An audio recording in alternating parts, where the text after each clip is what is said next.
When I lost the baby I was already weak. But my husband said I must have fallen on purpose. You never wanted this baby, he screamed. His mother said I was jealous of my pregnant sister-in-law. They held me down as he kicked me. I couldn't scream. I left, bleeding, in the middle of the night. 2 years later he saw me. The blood soaked through the hospital pad in less than 20 minutes. I sat on our pristine white sectional sofa, the one Ryan had insisted we buy because it would photograph well for guests, watching crimson stains spread across Italian leather that cost more than most people's monthly rent. Each cramp felt like my body was trying to turn itself inside out, a physical reminder that Emma was gone. Emma. We'd named her Emma Rose after Ryan's grandmother. I'd whispered that name to my swollen belly for months, promising her stories and lullabies and Saturday morning pancakes shaped like butterflies. Now she was just medical waste in some hospital disposal unit, and I was sitting here bleeding her memory onto expensive furniture. The placental abruption was catastrophic. Dr. Martinez had explained 6 hours earlier, her voice professionally gentle. There was nothing anyone could have done. Sometimes these things just happen. She'd handed me pamphlets about grief counseling and support groups, as if printed words could somehow fill the Emma-shaped hole carved out of my chest. But Ryan hadn't been listening to Dr. Martinez. He'd been pacing the hospital room like a caged animal, his jaw working silently, building toward something explosive. I should have recognized the signs, the way his hands clenched and unclenched, the muscle twitching near his left eye, the deliberate slow breathing he did when he was about to lose control. You never wanted this baby anyway. The words tore through our living room like shrapnel. I looked up from the growing blood stain, seeing my husband transform into someone I didn't recognize. His face was twisted with rage, but underneath it was something worse, relief. As if losing Emma had solved some problem he'd been wrestling with. Ryan, please. I tried to stand, but the cramping doubled me over. The hospital had sent me home with instructions to rest, to let my body heal, to take the pain medication every 4 hours. Instead, I was defending myself against accusations that made no sense. Don't you dare act innocent. His voice cracked on the last word, splitting between grief and fury. I saw how you looked when Sophia announced her pregnancy. Pure jealousy. You couldn't stand that she was glowing while you were just what? The question escaped before I could stop it. Just what, Ryan? That's when Victoria appeared in our doorway like a summoned demon. Ryan's mother had her own key, of course. A boundary I'd tried to establish early in our marriage that had been steamrolled by family tradition. She must have been listening from the hallway, waiting for her cue to join the performance. She's always been jealous of Sophia, Victoria hissed, moving toward me with predatory purpose. Look what she's done now. I tried to stand again, needing to escape to the bathroom, to anywhere but this room where the air felt thick with accusation. Victoria's hands clamped down on my shoulders, pressing me back into the sofa with surprising strength for a woman in her 60s. Her manicured nails dug through my hospital gown, finding the tender spots where 4 needles had left bruises. I'm bleeding, I whispered, as if this obvious fact might penetrate their shared madness. I need to. You need to take responsibility, Victoria spat. Sophia is 8 months along and radiant. Radiant.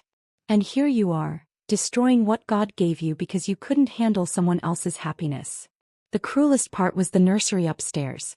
I'd spent 3 weeks painting it sunshine yellow because we'd wanted to be surprised. Gender neutral didn't mean colorless, I told Ryan, showing him paint swatches with names like Morning Glory and Buttercream.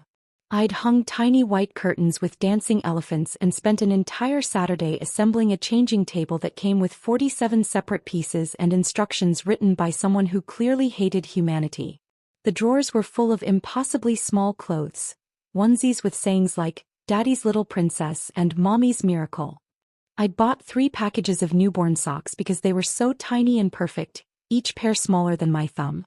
There was a mobile with soft musical notes that played Brahms' lullaby, and a rocking chair where I'd planned to feed Emma in those quiet 3 a.m. moments that every mother told me I'd treasure despite the exhaustion. Ryan knew all of this. He'd helped hang the mobile, complaining about the assembly instructions but smiling when it finally worked. He'd caught me organizing the sock drawer one evening and kissed my forehead saying, "She's going to be so loved." But now, watching his face contort with blame and anger, it was as if those moments had been erased. as if wanting Emma had been some elaborate deception I'd maintained for 6 months. I painted her nursery, I said, my voice barely audible. I bought her socks. Ryan's laugh was sharp and bitter. Performance art. All of it. You were playing house until reality hit, and then you... The kick came without warning. His dress shoe, Italian leather, polished that morning for a client meeting he'd never made it to, connected with my ribs just below my left breast. The impact drove the air from my lungs and sent fire shooting through my already damaged core. I curled instinctively, protective arms wrapping around the emptiness where Emma should have been. Ryan. The scream tore from my throat, raw and desperate. But he was already reaching into his briefcase, pulling out a manila folder with the practiced efficiency of a man who'd been planning this moment. Divorce papers scattered across the coffee table like oversized confetti, legal language swimming before my pain-blurred vision. I had these drawn up last month, he said, his voice eerily calm now. After I saw how you looked at Sophia's baby shower photos. I knew then what kind of person you really were. The papers landed on top of the blood spreading across the white leather. Some cosmic joke. My marriage ending in the same scarlet stain as my pregnancy. Get out. His voice was cold now, businesslike. Tonight. I can't even look at you. Victoria finally released my shoulders, stepping back as if she'd completed some necessary task. There's a suitcase in the hallway closet, she said helpfully. Take only what you came with. But I couldn't stand. Every movement sent fresh waves of cramping through my abdomen, and the bleeding had intensified. The hospital pad was useless now, overwhelmed by a flow that felt endless and wrong. I needed medical attention, needed someone to check if this was normal, needed pain medication and clean clothes, and I said, get out. Ryan's voice had dropped to a whisper, which somehow felt more threatening than his shouting. I managed to grab my purse from the side table, fingers fumbling for my phone. My parents' number was the first in my recent calls. They'd been checking on me every hour since the hospital released me. But when I tried to dial, Ryan snatched the phone away. You can call them from somewhere else. The elevator ride down to the lobby felt endless. I leaned against the mirrored wall, watching blood seep through the back of my hospital gown and onto the expensive brass handrail. My reflection looked like something from a horror movie.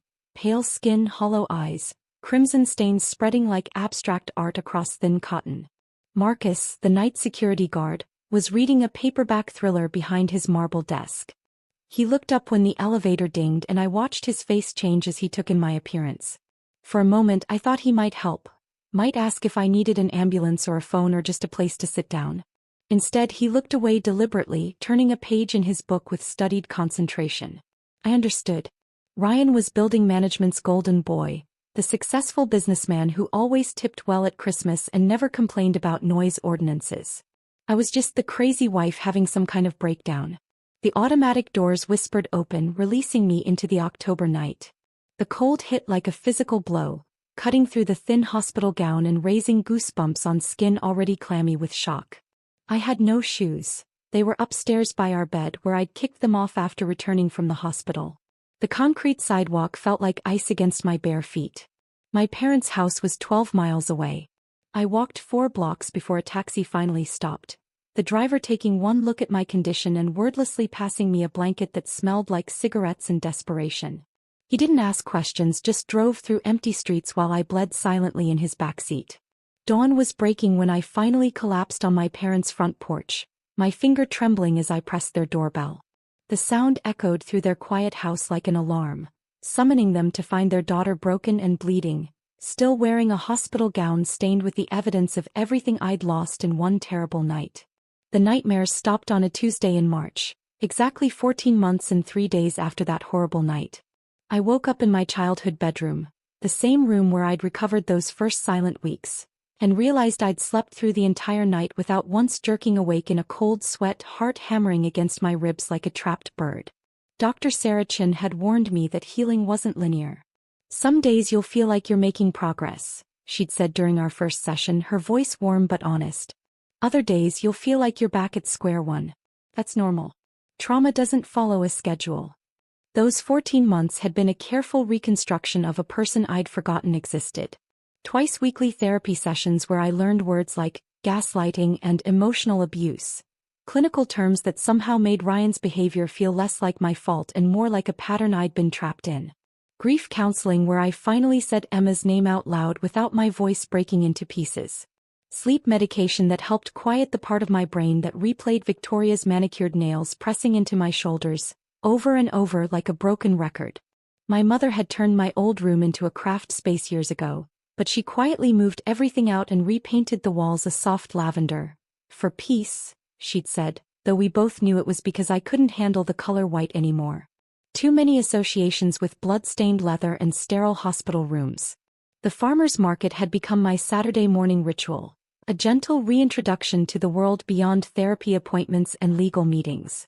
Something about the organized chaos felt manageable. Vendors calling out prices, children laughing, the sweet smell of kettle corn mixing with fresh herbs. It was life happening around me without demanding my participation. I was reaching for a bag of Honeycrisp apples when my shoulder seized, a lingering reminder of that night when Victoria had held me down. The bag was on the highest shelf just beyond my fingertips, and I felt that familiar spike of panic when my body couldn't do something simple.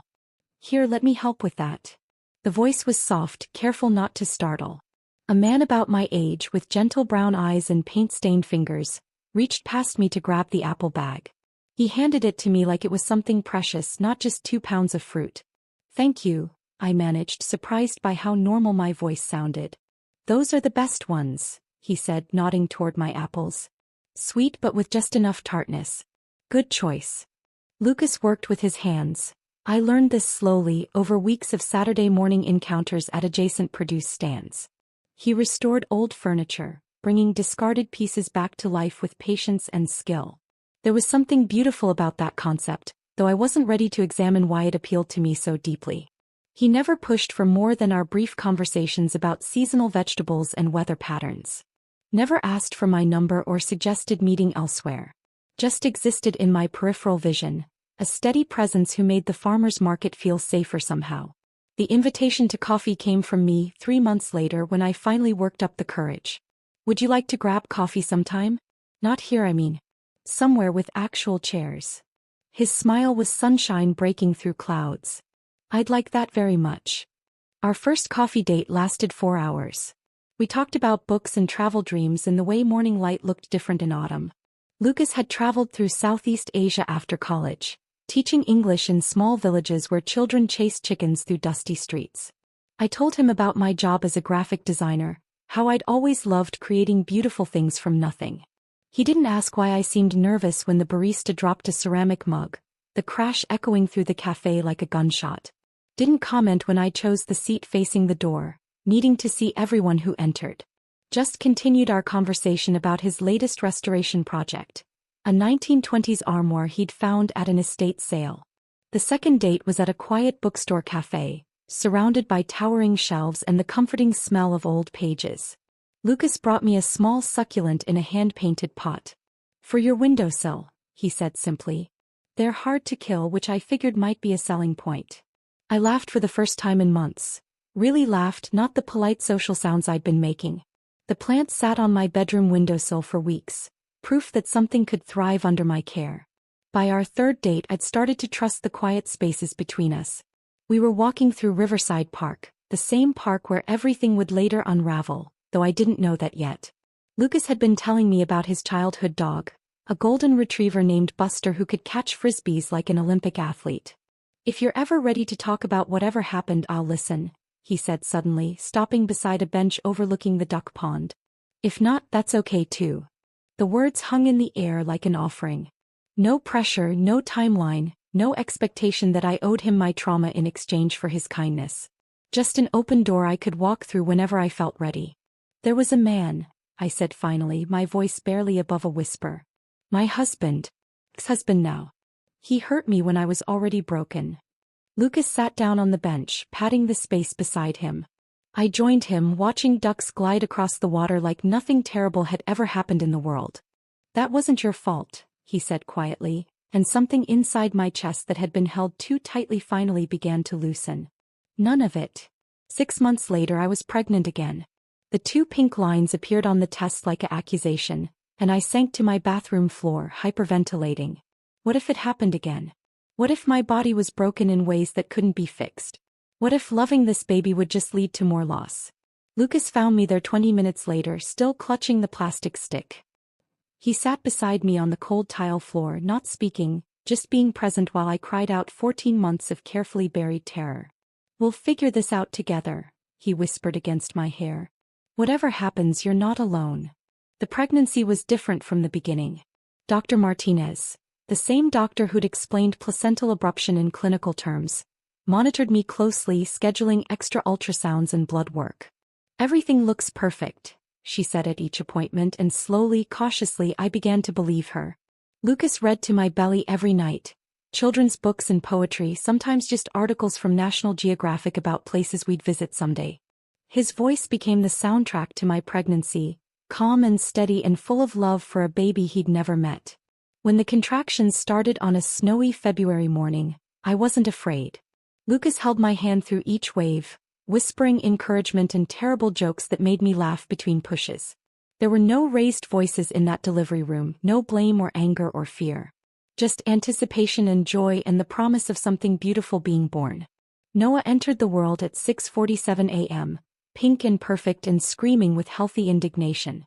Lucas cried when the doctor placed him on my chest, actual tears of happiness that he didn't try to hide or explain away. "Hello, little man," he whispered, stroking Noah's tiny fist. "We've been waiting for you." When Noah smiled for the first time, a real smile, not just gas as everyone assured me, I realized I'd forgotten what pure joy felt like. Joy without fear, without waiting for the other shoe to drop, without wondering what terrible thing would happen next. Just happiness, simple and clean and mine to keep. Noah had discovered the magic of breadcrumbs that Tuesday afternoon, his chubby fingers clutching a piece of sandwich crust like it was treasure. At 15 months, everything fascinated him. The way pigeons bobbed their heads, how shadows moved across playground equipment, the satisfying crunch of autumn leaves under his tiny sneakers. "Burr burr," he squealed, his version of birdie, as a particularly bold pigeon waddled closer to investigate his offering. I sat on the bench nearby, one eye on my son and the other on the novel I'd been trying to finish for 3 weeks. Reading in stolen moments between nap times and bedtime stories. This was motherhood's secret language of interrupted thoughts and half-finished conversations. The park was busy for a Tuesday afternoon. School had just let out and older children raced past on their way to the jungle gym, backpacks bouncing. A group of moms had claimed the picnic tables near the water fountain, their coffee cups forming a protective circle around scattered goldfish crackers and juice boxes. Everything felt normal, peaceful even, the kind of ordinary afternoon that would have bored me senseless before Noah, but now felt like a small miracle. That's when I saw him. Ryan stood about 30 yards away, near the Memorial Rose Garden where couples sometimes took engagement photos. He was gesturing toward something with his left hand, and I caught the glint of a wedding band catching afternoon sunlight. The sight hit me like ice water in my veins, though I couldn't understand why. I'd known he would remarry eventually. Men like Ryan always landed on their feet. The woman beside him was everything I'd never been, polished in that effortless way that spoke of expensive salon appointments and personal shoppers. Her blonde hair fell in perfect waves past her shoulders, not a strand out of place despite the October breeze. She wore cream-colored slacks that somehow stayed pristine around children and dirt, and her engagement ring was massive, a princess-cut diamond that threw rainbows when she moved her hand. She was laughing at something on her phone, completely absorbed in whatever TikTok or Instagram story had captured her attention. Oblivious to the fact that her fiancé had just gone statue still, his face cycling through expressions like a broken slideshow. I watched Ryan's progression of emotions with the detached fascination of someone observing a car crash in slow motion. First came shock. His mouth actually fell open, which would have been comical if my heart wasn't suddenly hammering against my ribs. Then calculation, his eyes narrowing as he processed what he was seeing. Finally, something that looked disturbingly like panic. His gaze shifted from me to Noah, who had abandoned the pigeons and was now investigating a particularly interesting stick. I could practically see the wheels turning in Ryan's head, the mathematical equation he was trying to solve. Counting months, measuring timelines, wondering if the child 15 feet away shared his DNA. Noah chose that moment to toddle toward me, stick clutched triumphantly in his fist. "Mama." "Stick," he announced as if he'd discovered fire. His eyes were Lucas's warm brown, his smile pure sunshine, his entire being radiating the kind of security that comes from being loved unconditionally since birth. I scooped him up, breathing in his sweet baby scent, graham crackers and fresh air and the lingering traces of his morning bath. "What a wonderful stick," I murmured against his soft hair, my voice somehow steady despite the earthquake happening inside my chest. The smart thing would have been to stay.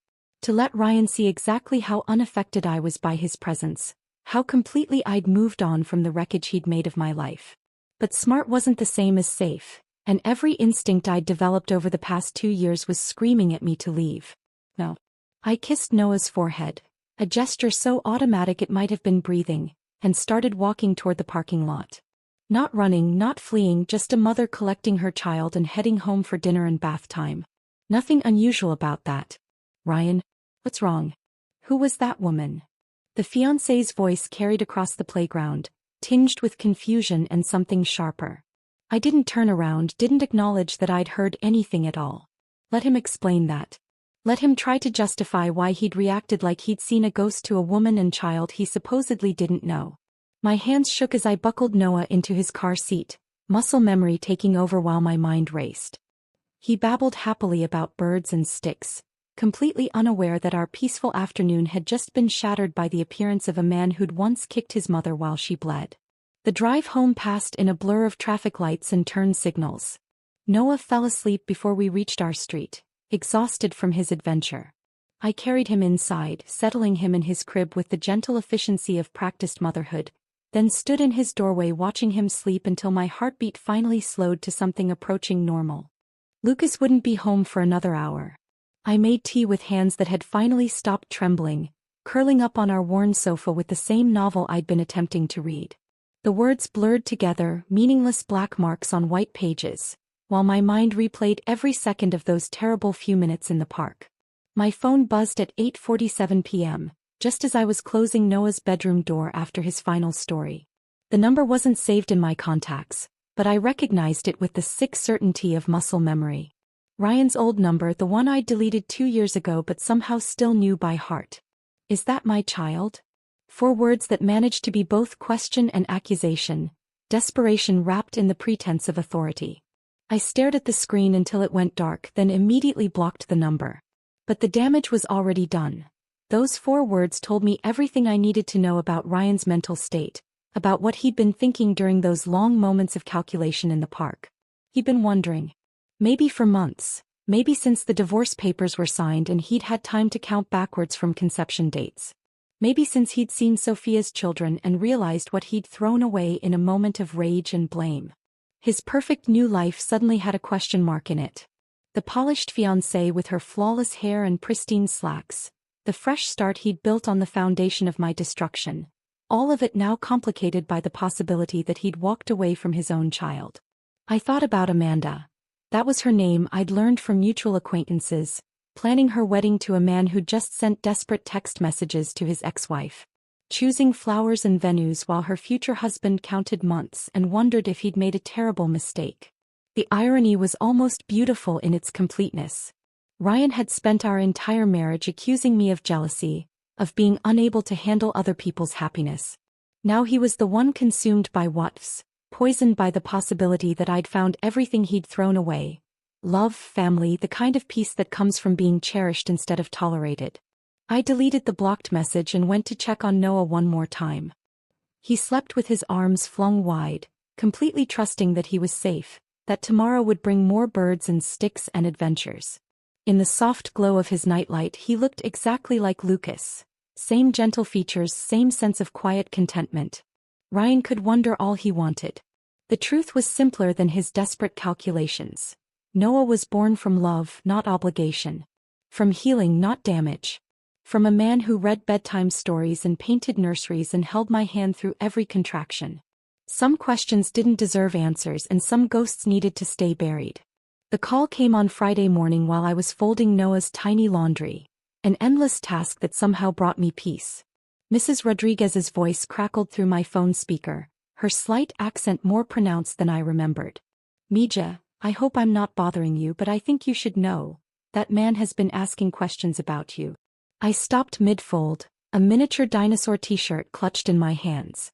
Mrs. Rodriguez had lived 2 doors down from Ryan and me in our old building, a sharp-eyed woman who missed nothing and said little. She'd always been kind to me, the type who remembered your birthday and noticed when you looked tired. What kind of questions? I asked, settling into the rocking chair Lucas had bought for Noah's room. He came by Tuesday night real late. Asked Marcus if he remembered anything from that night his wife had her breakdown.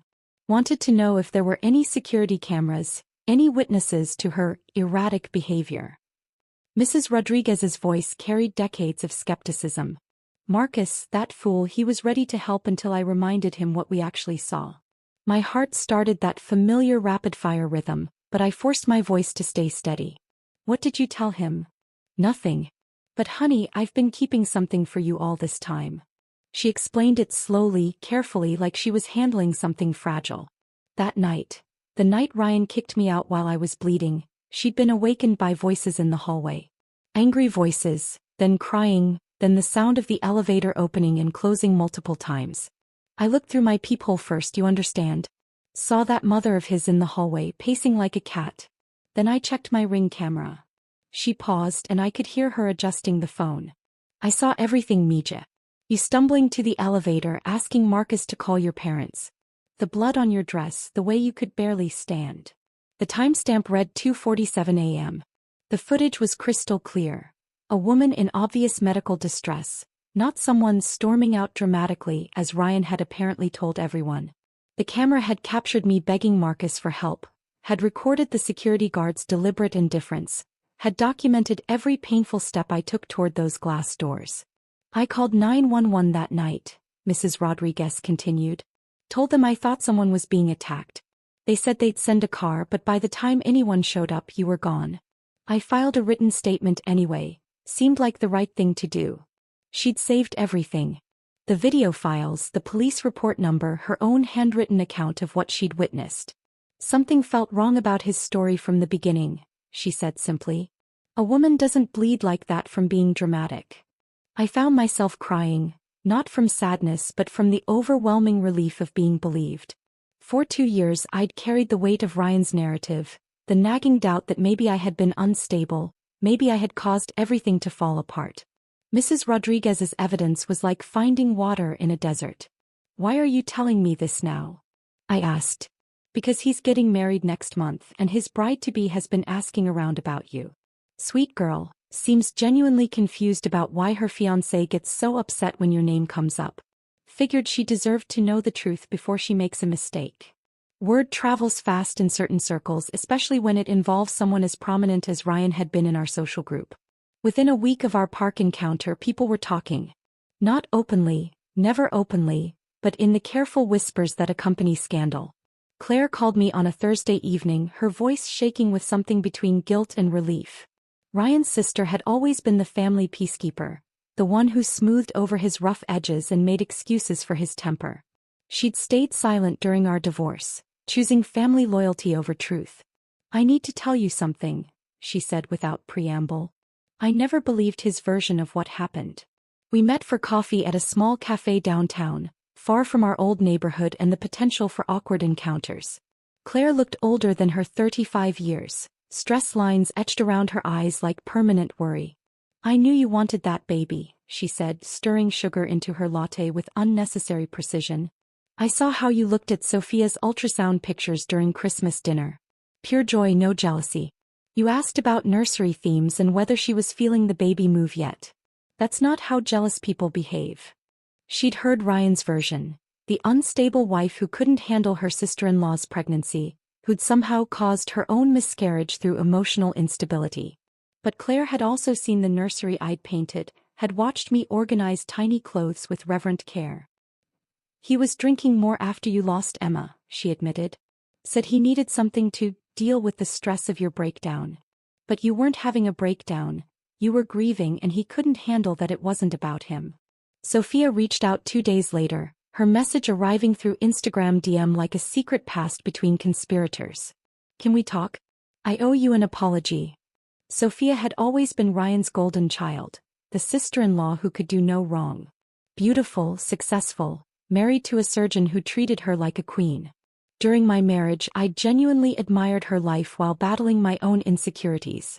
We met at her office during her lunch break, a sterile conference room that smelled like industrial carpet cleaner and stress. Sophia was 8 months pregnant with her second child, glowing in that effortless way that had once made me feel invisible. I was scared of him too, she said quietly, her hands resting protectively over her belly. We all were. The way he'd explode over nothing, then act like we were crazy for being upset about it. His temper was always intense. She'd witnessed some of Ryan's behavior firsthand. The way he'd berate waitstaff over minor mistakes, his tendency to punish people with silent treatment when they disappointed him. But she'd also seen something else. Genuine fear in my eyes whenever he raised his voice. At Christmas, when you brought those little booties for my baby, you were so excited about your own pregnancy. There was no jealousy there, just two women sharing something beautiful. I should have spoken up during the divorce, should have told people what I actually saw. The Whisper network was expanding, gaining momentum like a snowball rolling downhill. People who'd been afraid to contradict Ryan's narrative suddenly found their voices. His drinking, which had escalated dramatically after I left, became impossible to hide. Colleagues started noticing liquid lunches, missed meetings, the slight tremor in his hands during morning presentations. Amanda, his fiancée, began hearing stories that didn't align with what Ryan had told her about his unstable ex-wife. The woman who'd supposedly been jealous and vindictive didn't match the person people actually remembered. Instead, they recalled someone quiet, kind, perhaps too accommodating for her own good. Dr. Martinez, my former OB-GYN, was bound by medical privacy laws and couldn't discuss my case. But she could confirm, when Amanda asked directly, that placental abruption was indeed a medical emergency beyond anyone's control. It's not caused by emotional stress or jealousy, she said carefully. It's a random, traumatic event that happens to otherwise healthy pregnancies. Ryan's carefully constructed narrative was developing cracks, hairline fractures that threatened to bring down the entire structure. For 2 years he'd been the victim, the devoted husband whose unstable wife had fallen apart under pressure, who'd been forced to make the difficult decision to protect himself from her erratic behavior. But truth has its own gravitational pull, and lies require constant maintenance to stay airborne. With each person who spoke up, each witness who contradicted his version of events, Ryan's story became harder to defend. The irony was almost poetic. The man who'd accused me of jealousy was now consumed by it himself. Jealous of my apparent happiness, my healthy child, my ability to move forward while he remained trapped in a web of his own making. Mrs. Rodriguez's evidence sat in a manila folder on my kitchen counter, unused but comforting. I'd never needed to weaponize the truth. It was finding its own way to the surface, carried by the voices of people who'd finally found the courage to speak. Sometimes justice doesn't require courtrooms or legal battles. Sometimes it's delivered by 78-year-old neighbors with Ring doorbells and the patience to wait for the right moment to reveal what they've been protecting all along. The DUI arrest happened on a Tuesday night in April, 6 months after our encounter at the park. I learned about it through Claire, who called me with a voice full of complicated emotions, relief mixed with genuine concern for her brother's downward spiral. He hit a mailbox at 11:30 p.m., she said quietly. Blood alcohol was twice the legal limit. They found empty bottles in his car, like he'd been drinking while driving. 8 months in county jail gave Ryan plenty of time to construct a new narrative, to polish the story he'd tell Amanda when he got out. During visiting hours, he apparently painted himself as a man whose drinking problems stemmed from losing a child, not through his own cruelty, but through an unstable ex-wife who'd kept that child from him. The manipulation was masterful in its simplicity. He couldn't claim Noah was conceived during our marriage. The timeline was too obvious, too easy to disprove. But he could hint, could let Amanda draw her own conclusions about a woman so vindictive she'd deny a father access to his biological son. Amanda found me through Sophia, who'd finally grown tired of staying silent. She reached out in February, a month before Ryan's release, her message polite but determined. I know this is awkward, but I need to understand what really happened between you and Ryan. Would you be willing to meet? We sat in the same cafe where I'd met Claire months earlier, but this time I was the one with answers instead of questions. Amanda was even more beautiful in person. Porcelain skin that spoke of good genetics and expensive skincare, hair that fell in perfect waves despite the February humidity. But her eyes held something I recognized: the exhaustion that comes from trying to make sense of contradictory stories. "He told me about Noah," she said without preamble, her engagement ring catching the overhead lights as she twisted it nervously. "Said you've been keeping his son from him out of spite." I didn't cry or rage or defend myself with the desperate energy of someone wrongly accused. Instead, I opened the folder I'd brought: medical records, hospital discharge papers, birth certificates with their unmistakable timestamps. "I lost my baby the night Ryan kicked me while I was bleeding from a miscarriage," I said simply, spreading the documents across the small table like evidence in a courtroom. "Noah was born 2 years later to the man who helped me heal." Amanda studied the papers with the focused intensity of someone trained to analyze data. She was a forensic accountant, I learned later. Someone whose job required her to find truth hidden in numbers and dates. The math was simple, brutal in its clarity. Noah had been conceived 11 months after my divorce was finalized, born to a different father in a different life. "Why would he lie about this?" she asked, her voice smaller now, confused. I shrugged, gathering the papers back into their neat stack. Maybe he needed to believe he was the victim instead of the villain. She called me 3 days later, her voice tight with controlled fury. "I found text messages on his old phone," she said. "Things he sent you right after you lost the baby. Horrible things." Her voice cracked. "How did you survive being married to someone so cruel?"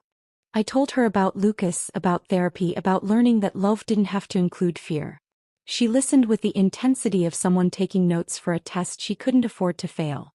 The wedding was set for the first Saturday in March at Riverside Country Club, the same venue where Ryan's parents had celebrated their 25th anniversary, where I'd once attended his cousin's reception and foolishly imagined my own future celebration. Amanda had planned everything during his incarceration, creating what she thought would be his redemption story. I wasn't invited, obviously, but Sophia was. She called me that evening with a voice full of amazement and something close to admiration. "You're not going to believe what just happened." The ceremony had started normally enough. Ryan stood at the altar in his rented tuxedo, not the designer suit he'd worn to our wedding, which had been sold to pay legal fees. His groomsmen flanked him, a collection of old fraternity brothers who'd spent years enabling his worst impulses while calling it loyalty. Amanda walked down the aisle looking ethereal in vintage lace, her father beaming beside her. The guests probably thought she looked nervous. Normal wedding jitters for a bride marrying a man fresh out of jail. They had no idea she'd spent the previous week discovering the full extent of Ryan's capacity for cruelty. When Pastor Williams reached the vow portion of the ceremony, Amanda did something no one expected. Instead of reciting the traditional promises, she pulled out her phone and began reading from the screen. "You deserve to lose that baby," she read to the stunned assembly, her voice carrying clearly through the sudden silence. "Maybe now you'll stop being so selfish and think about someone else for once." The congregation sat frozen, unsure if this was some kind of modern ceremony they didn't understand. Ryan's face went white, then red, then white again as Amanda continued reading his own words back to him. "I should have seen the signs earlier: your jealousy, your need for attention. At least now I know what kind of person I married." Amanda's voice never wavered, professional and clear as if she were presenting financial findings to a corporate board. Victoria, resplendent in mother of the groom silver, tried to stand but seemed unable to move. The woman who'd held me down while her son kicked me couldn't meet anyone's eyes as her family's secrets spilled across the altar like blood on white leather. "These are text messages Ryan sent to his first wife," Amanda announced to the bewildered crowd. "The night she lost their baby at 6 months. While she was bleeding and grieving, he was texting her these messages." She pulled off his grandmother's engagement ring, a family heirloom that had supposedly been passed down for 3 generations, and dropped it onto the altar with a sharp ping that echoed through the suddenly silent chapel. "I cannot marry a man capable of such cruelty," she said simply, then turned and walked back down the aisle she'd just traveled as a bride. The exodus was slow and painful. Guests filed out in confused clusters, whispering among themselves, trying to process what they'd just witnessed. Ryan's groomsmen looked ashamed, finally understanding what kind of man they'd been defending with their silence and complicity. Even his college roommate, who'd given the bachelor party speech about Ryan being misunderstood by people who didn't know his heart, couldn't look at him. The best man quietly removed the boutonniere from his lapel and placed it on a pew before leaving without a word. The venue coordinator, a professional woman who'd probably seen every kind of wedding disaster, later told Sophia that she'd never experienced anything quite like it. The reception hall sat empty for 3 hours. Round tables decorated with Amanda's carefully chosen centerpieces, a 4-tier cake adorned with sugar flowers that would never be cut, a dance floor that would never feel the weight of celebrating feet. Catered dinner grew cold under warming lamps while vendors waited for instructions that never came. The photographer packed up his equipment without taking a single picture of the non-existent reception. The DJ played music to an empty room until someone finally told him to stop. Ryan stood at that altar for a full 5 minutes after Amanda left, as if he couldn't quite process what had happened. His perfect redemption story had crumbled in front of everyone who mattered to him, destroyed not by my vindictiveness or jealousy, but by his own documented cruelty finally finding its way to the surface. The truth had taken its time, but it had arrived precisely when it would do the most damage to the lies he'd built his new life on. Amanda had saved herself from making the same mistake I had, but she'd also inadvertently delivered the justice I'd never sought, complete and public humiliation administered by his own words, in front of everyone he'd ever wanted to impress. The silence that followed Ryan's wedding disaster was profound, not the tense quiet that precedes a storm, but the deep peace that settles after one has finally passed. For the first time in years, my phone didn't buzz with cryptic messages or hang-up calls. No more accidental encounters at places I used to frequent. Ryan had vanished from my world as completely as if he'd never existed. Lucas proposed on a Tuesday evening in November, while Noah napped and dinner simmered on the stove. Nothing dramatic or orchestrated, just him kneeling beside my chair at our kitchen table, holding a simple solitaire that caught the light from our pendant lamp. "I love the life we've built," he said quietly. "I love how you make coffee in the morning and sing to Noah when you think no one's listening. I love that you trust me with your fears and your dreams. Will you marry me?" I said yes before he'd finished the question, tears streaming down my face as Noah stirred in his crib down the hall, as if sensing that something beautiful was happening in our little house. We planned the wedding for the following spring, choosing my parents' backyard because it felt right. Intimate, safe, surrounded by people who'd watched me rebuild myself from the ground up. My mother and I spent weeks stringing lights through the old oak tree I'd climbed as a child, the same tree that had sheltered my childhood tea parties and teenage heartbreaks. Noah took his ring-bearer duties with the solemn intensity that only a 2.5-year-old could muster. He practiced walking slowly for weeks, clutching the tiny basket like it contained the crown jewels. On the wedding day, he made it halfway down the petal-strewn aisle before spotting a butterfly and abandoning his post to chase it through my mother's flower garden. The guests laughed, the kind of warm, affectionate laughter that celebrates life's unpredictable moments instead of judging them. Mrs. Rodriguez sat in the front row, wearing a lavender dress she'd bought specially for the occasion. She dabbed her eyes with a lace handkerchief throughout the ceremony, whispering to my mother, "This is how it should be. This is how love looks." The same neighbors who'd once heard my screams through thin apartment walls now applauded as Lucas and I exchanged vows. Mrs. Patterson from next door, who'd brought me soup during those first terrible weeks, beamed like a proud grandmother. The mailman who'd delivered divorce papers years earlier now carried wedding invitations, the circle of my story completing itself in ways I'd never imagined.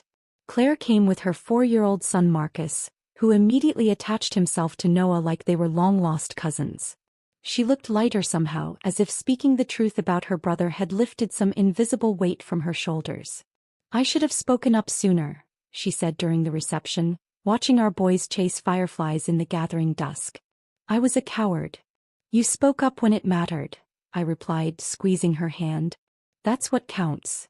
She'd cut contact with Ryan after the wedding debacle, she told me. Not from anger but from exhaustion. The bone-deep tiredness that comes from enabling someone's worst impulses for decades. "He needs help," she said simply. "But I can't fix him and I can't keep pretending his behavior is normal." Sophia sent a beautiful crystal vase with an apologetic note. She couldn't attend because she was on bed rest with her 3rd pregnancy, but she wanted us to know how happy she was for my new beginning. Victoria predictably remained silent. Some people, I'd learned, would rather preserve their version of reality than acknowledge uncomfortable truths. 3 years later, I encountered Amanda in the frozen food aisle of our local grocery store. She was examining ice cream flavors with the careful attention of someone planning a special evening. The massive engagement ring was gone, replaced by a simple gold band that caught the fluorescent lighting as she reached for a pint of mint chocolate chip. "How are you?" she asked, her smile genuine and warm. There was a lightness to her that hadn't been there during our coffee meeting years earlier, a sense of someone who'd dodged a bullet and knew it. "Good," I said, gesturing to Noah, now 5 and helping me load our cart with his favorite cereal. "Really good. How about you?" She showed me photos on her phone. Her new husband, a middle school science teacher who coached Little League on weekends. Their engagement photos showed a man with kind eyes and laugh lines. Someone who looked at Amanda like she was the best surprise life had ever given him. "Thank you," she said simply, closing her phone. "You saved me from making the biggest mistake of my life." "You saved yourself," I told her truthfully. "I just told you the truth." She hugged me then, right there between the frozen pizzas and ice cream, 2 women who'd survived the same man in different ways. "I hope you're incredibly happy," she whispered against my ear.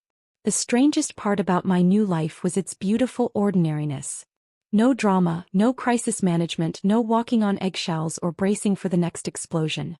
Lucas and I argued about normal things: whose turn it was to take out the garbage, whether Noah needed a haircut, where to vacation next summer. Arguments that ended with compromise instead of punishment, discussions instead of dictates. Noah called Lucas Daddy without any prompting or explanation needed. To him, this was simply the natural order of things. Daddy read bedtime stories and built elaborate block towers and taught him to ride a bike in the driveway.